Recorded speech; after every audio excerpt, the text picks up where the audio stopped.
Depois disse-lhes: São estas as palavras que eu vos falei quando ainda estava convosco.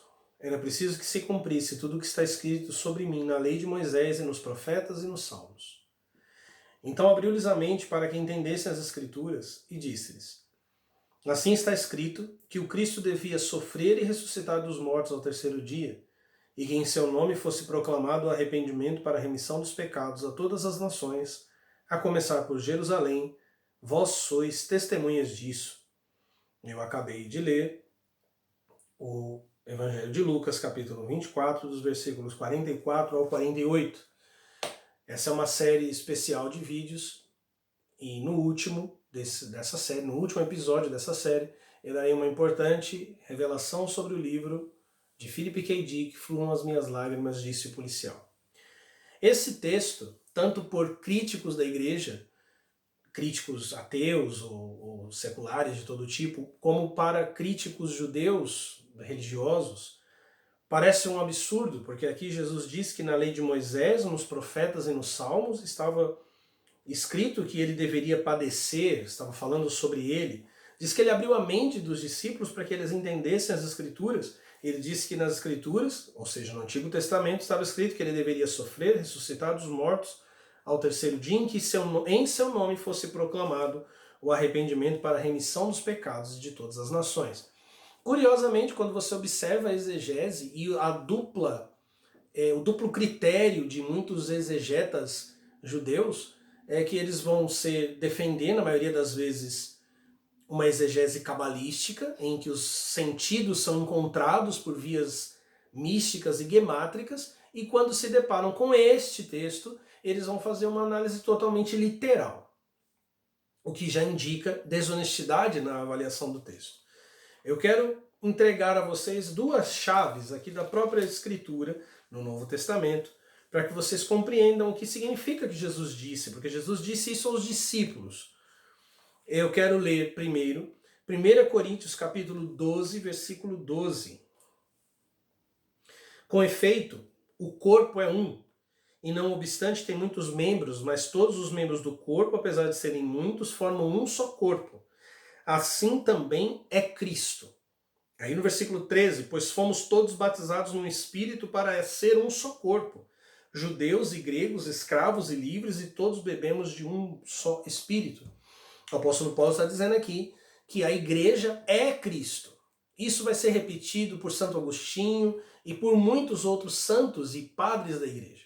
A igreja, por meio dos sacramentos, por meio do batismo, se torna Cristo. Ela se torna um corpo com Cristo, ela se torna o Cristo total.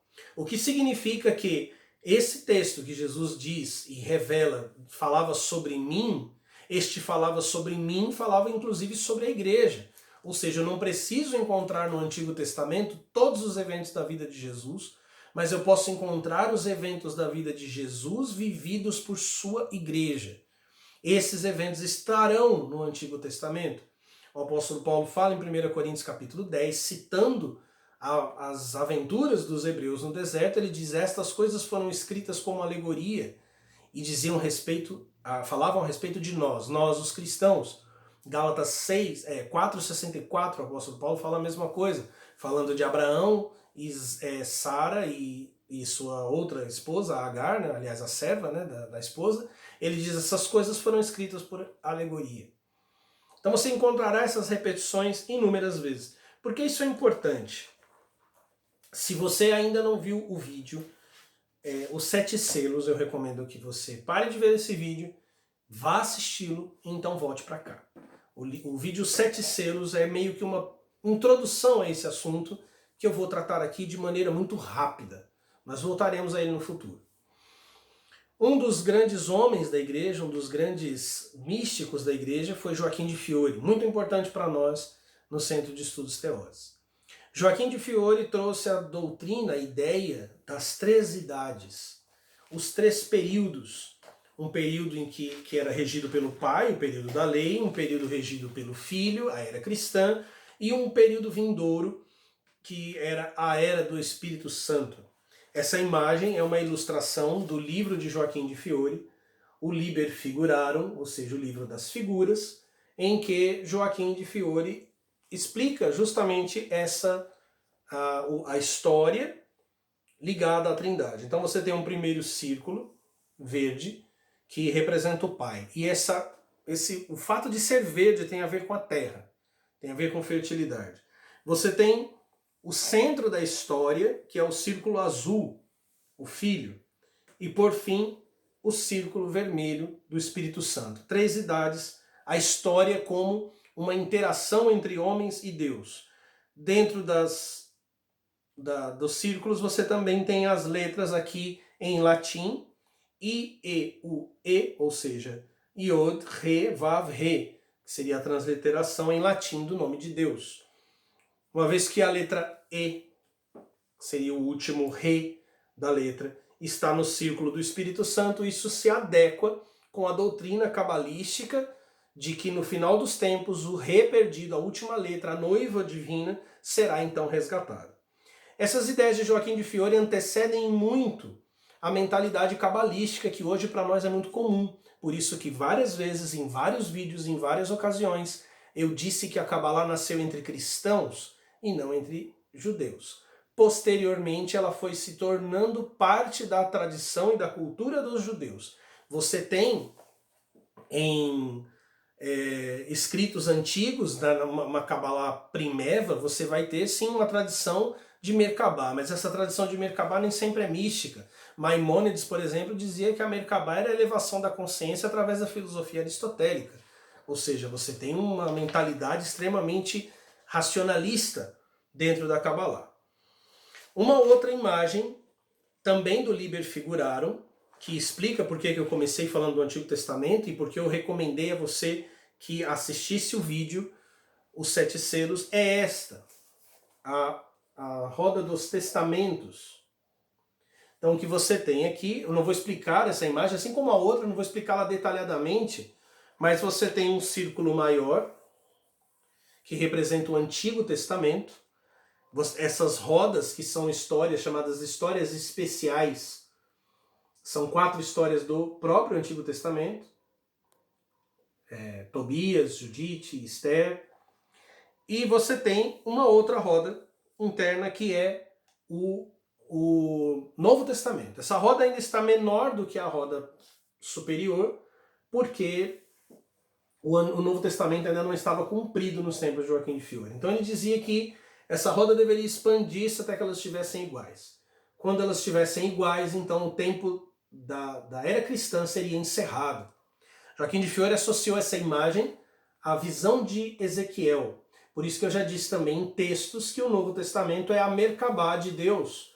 Os 4 animais que Ezequiel viu junto à roda, a tradição da igreja sempre disse que eles eram representações dos 4 evangelhos. Então, essa seria a história do Novo Testamento e essa história do Antigo Testamento. 4 histórias do Antigo Testamento, 4 histórias do Novo Testamento, ou seja, os 4 evangelhos. Ok? Eu disse naquele vídeo que os 7 selos começam a ser quebrados pela igreja, embora a igreja seja o último selo.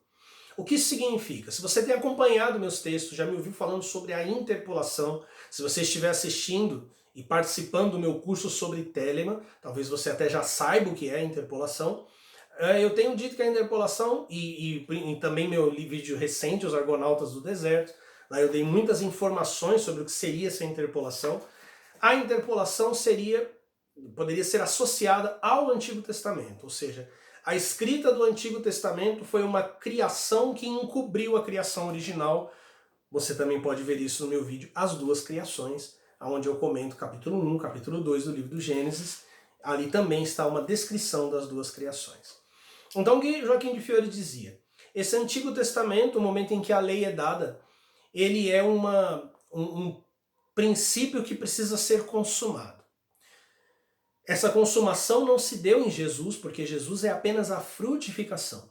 Ou seja, quando Jesus aparece, ele consuma as obras do Antigo Testamento, como eu li lá no livro 7 Selos, no vídeo 7 Selos, mas ao mesmo tempo o cordeiro que recebe aquela história selada pelo Antigo Testamento passa a partir daí a quebrar os selos. Como é que ele começa a quebrar os selos? Ele começa a pegar aquilo que é visto como história, o Antigo Testamento, mas não é história, é apenas a interpolação, está na mente humana como história. Ele pega aquilo que parece história e começa a torná-lo história.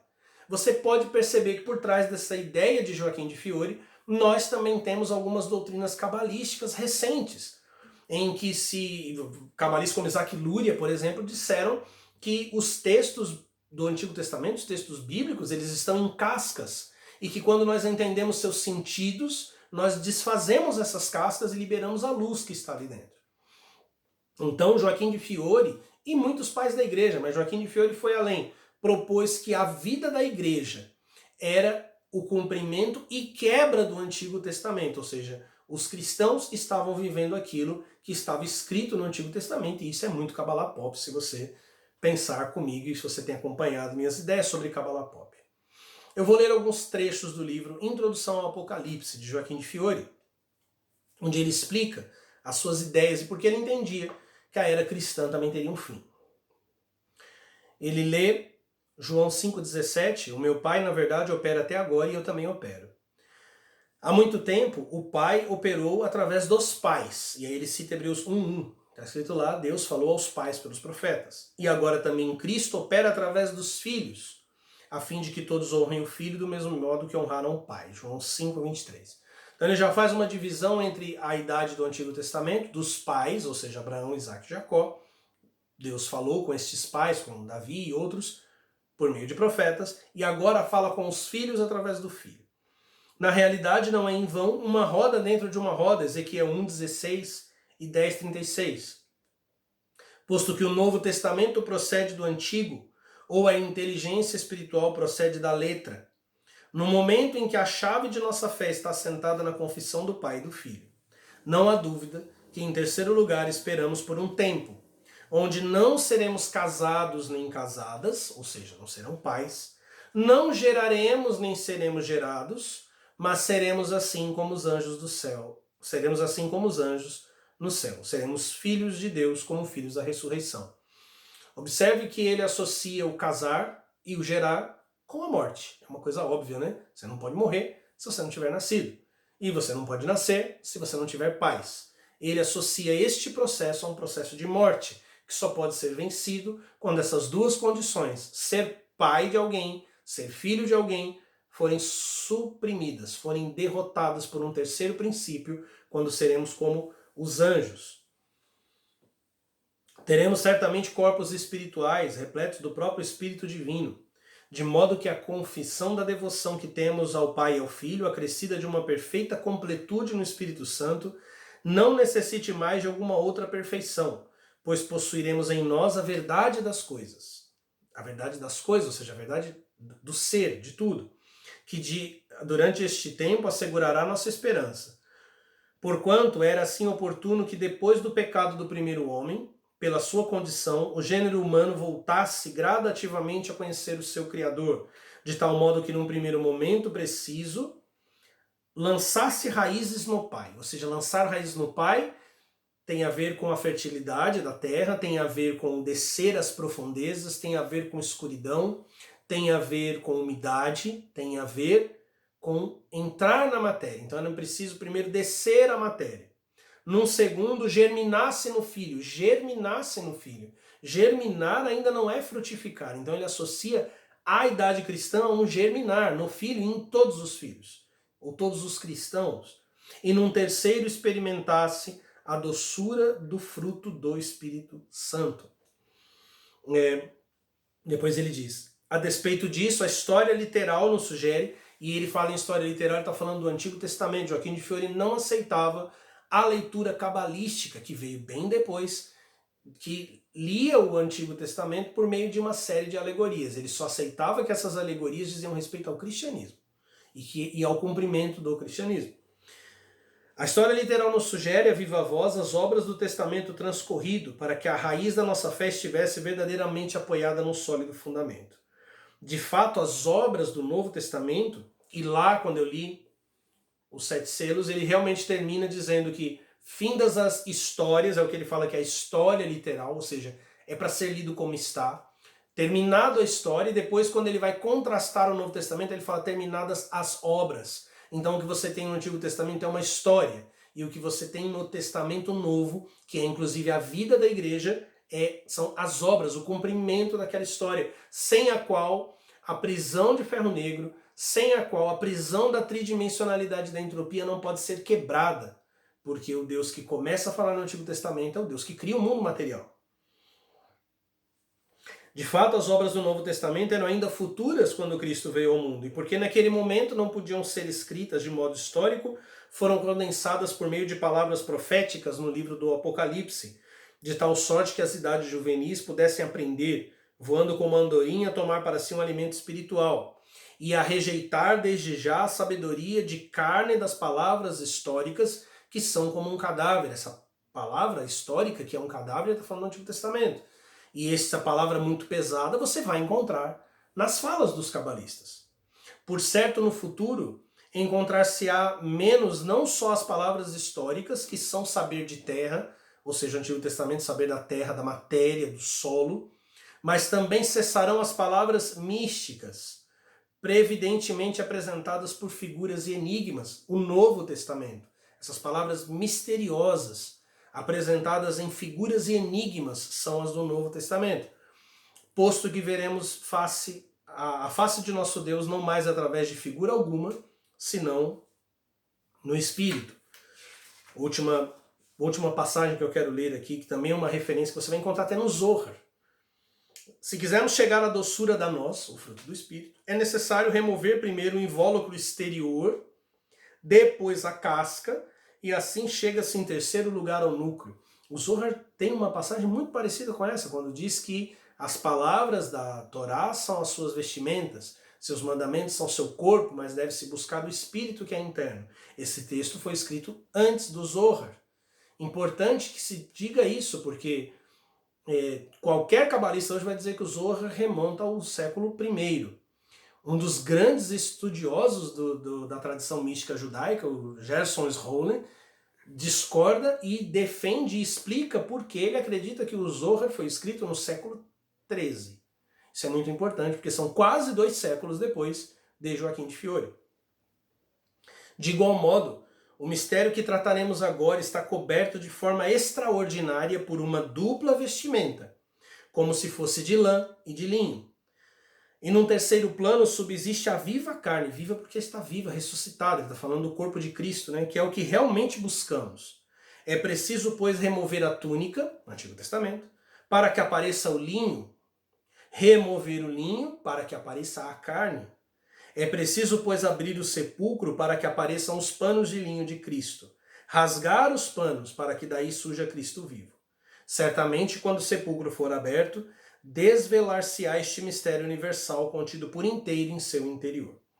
Os panos serão rasgados no momento em que se chegar ao segundo gênero do mistério, que está contido nos selos. Os panos serão rasgados tanto do Antigo como do Novo, no momento em que se chegar no segundo gênero do mistério, que está contido nos selos, ou seja, compreendendo os selos, compreendendo a história na qual nós estamos envolvidos. Por que existiu uma igreja cristã com acertos e erros, com coisas incríveis e coisas terríveis, com santos e pecadores, entendendo o que estava acontecendo ali, qual era o propósito de Cristo. E, então nós poderemos transitar perfeita e plenamente para o terceiro tempo, o tempo final, o tempo do Espírito, sob o olho de Vades.